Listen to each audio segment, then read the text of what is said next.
Les dernières réformes gouvernementales ont bouleversé l'environnement professionnel des cadres territoriaux. La loi de transformation de la fonction publique, la baisse drastique des moyens budgétaires sans oublier la crise sanitaire ont impacté la qualité du service public. Les réorganisations successives des services, la généralisation du télétravail ou les open space ont fait voler en éclats les collectifs de travail et provoqué une augmentation inédite des risques psychosociaux. Par conséquent, les cadres sont maltraités et ils maltraitent aussi leurs équipes.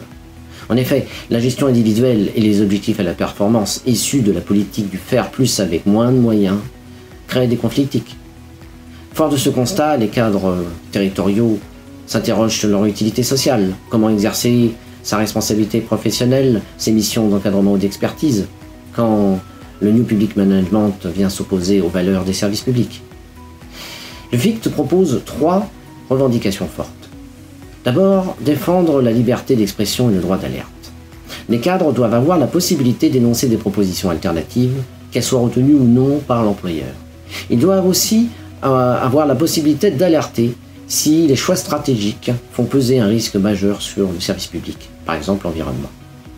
Ensuite, le FICT propose de concilier efficacité professionnelle et épanouissement personnel. Il est nécessaire de développer des organisations qui s'appuient sur le travail bien fait et sur des relations de qualité, ce qui implique que la démocratie sociale s'applique dans tous les services. Enfin, il faut évaluer les politiques publiques sous l'angle de l'efficacité sociale. Le FICT propose une évaluation collective du travail avec de nouveaux critères, comme par exemple l'éthique professionnelle, l'impact sur l'environnement et bien entendu la satisfaction des besoins de la population.